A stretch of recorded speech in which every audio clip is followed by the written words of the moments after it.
Сузе веќе мојата драга колешка. Добро утро, Сузе. Ја пречека патронажната сестра во Аџибадем Систина Кристина Ѓоргева. Ке зборуваме за грижата на бебињата, многу одлична тема во домот, меѓутоа по заминување од породилиштето. Што е она што треба да се превземе конкретно, да се дадат најверојатно многу совети, поготово на мајките кои го имаат првото своје бебче, сигурно дека може би ви звонат нонстоп на телефоните да ме прашуваат. Јас си поаѓам од себе.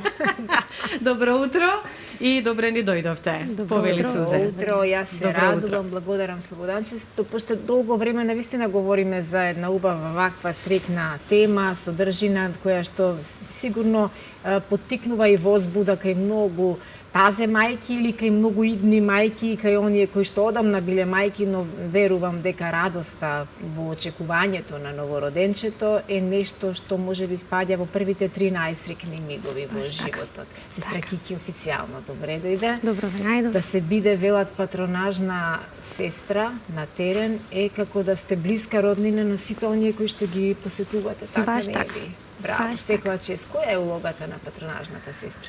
Па едноставно кажано, улогата на патронажната сестра е посета дома на новороденото.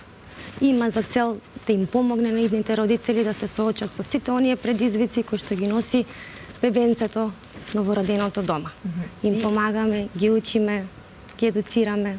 Познавате ли таква патронажна сестра која после завршување на работното време не одговара на повици или може да рече не сум сега на работа? Не, тоа не е својствено за патронажна сестра, затоа што нели самиот збор патронажна сестра понатаму дава сигурност на родителите да имаат каде да се обратат во било кој момент кога имаат потреба. Да, бидејќи јас имам првата врска. Да, бидејќи јас имам патронажна сестра во семејството, во најтесното семејство, знам дека за неа никогаш не постоел ниту викенд, ниту ден, ниту ноќ, ниту празник, ниту делник. Сигурно сте омилена во улицата и соседството каде живеете, така нели? Да, односно советите кои што им требаат, секогаш се добре дојдени сите родители и сите идни родители понатаму. Така.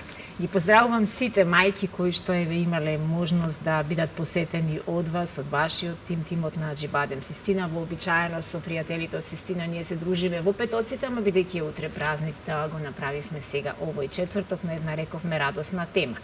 Ајде за почеток уште пред да стигне новороденото на свет. Колку е важна подготовката, сестра Кики, на мајката? Денеска мајките имаат паметни телефони, читаат, можеби не од книги, прирачници, како што читавме ние мајките на времето, но сега е се сменето. Сменето е, да, меѓутоа подготовката на мајките за бебенцето, за доаѓање на новороденото навистина е потребна. Ние и кај нас, во Аџибадем Систина, имаме бесплатни предавања за сите идни родители, каде што гледаме да доловиме дел од она со кое што би се соочили родителите понатаму откако ќе дојде бебенцето. Одлично. Во тоа сум потполно сигурна, бидејќи вие како една од оние наши прва е таа приватна болница која навистина ги качи стандардите толку високо да направи и можност на сите останати да ги кренат критериумите за да направат што поубави услови и на идните мајки и на бебенцата кои што во првите години се соочуваат со секакви предизвици, така да навистина е задоволство да се говори посебно на една ваква тема. Што се случува во првите денови од животот на бебето и со какви се нејасноти се соочуваат мајките? Откако се раѓа новороденото, мајките се соочуваат со милион прашања во однос на тоа како да се храни бебето, како правилно да се дои бебето, како да се пресоблака, како да се бања, меѓутоа затоа ние сме тука како болница. Аџибадем Систина уште од самиот почеток, откако ќе се роди бебенцето, па се до напуштање на родилиштето и понатаму ги едуцира мајките во однос на доање, позиции, техники на доање, нега на кожичка на бебенце, исхрана, бањање на новороденото. Тоа го правиме во склоп на престојот во родилиштето и понатаму преку патронажната сестра и редовните контроли кои што ги имаат кај педијатар, кај неонатолозите, се следи новороденото и се уште се едуцираат и понатаму мајките. Так.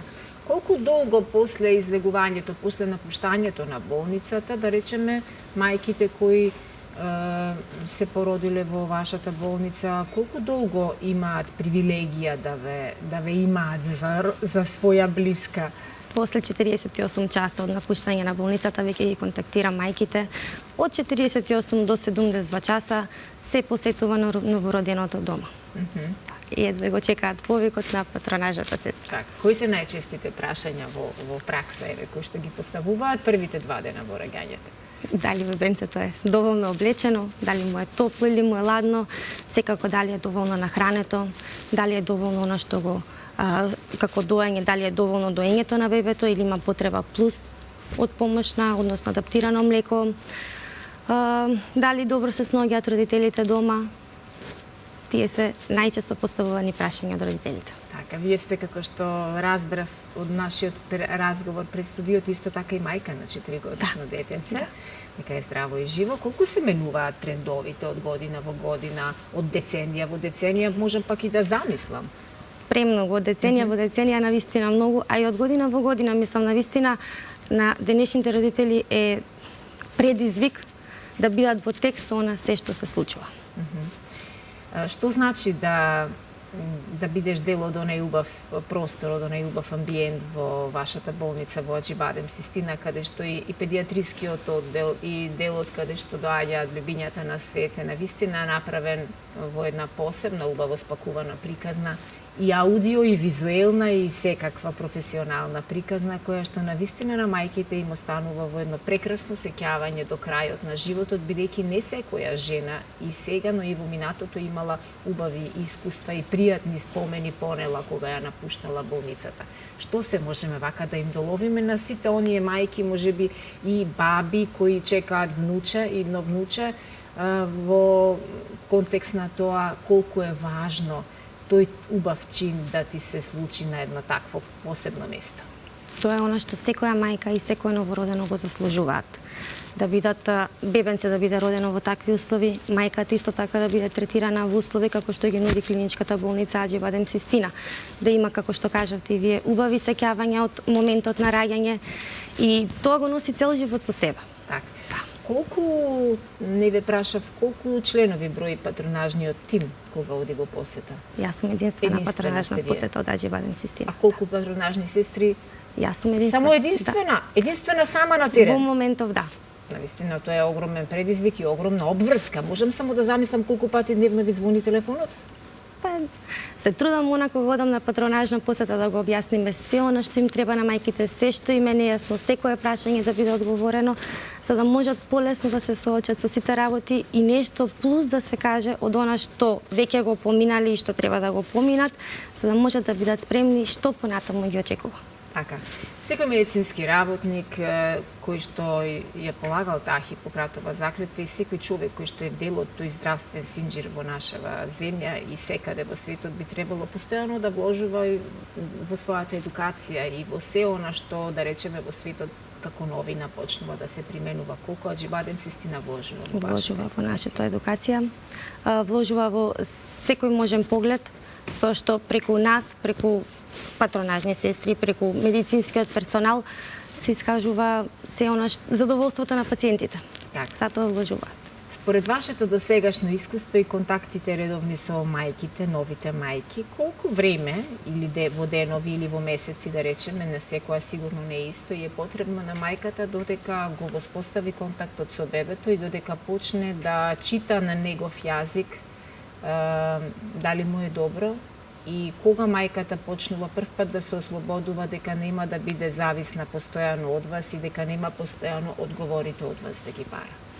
Најчесто тоа се случува, да речам, после месец дена од раѓање на новороденото, затоа што ги поминува првиот период да се воспостави доање, да почне бебенце да качува во тежина, папочето исто паѓа, се затвора, нема потреба понатаму од нега на папоче, ги поминува контролите, редовни контроли кај педијатар, и откако сите тие параметри се исполнети, понатаму мајката се чувствува и родителите се чувствуваат сигурни дека можат повеќе да се осврнат на нивното чувство што би било она што е во ред или не е во ред кај бебенцето.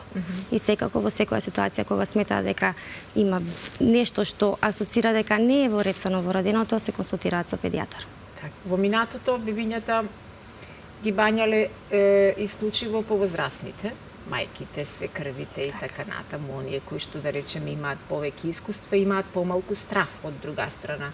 Се охрабруваат ли новите модерни македонски мајки тоа да го прават сами без ничија помош? Да.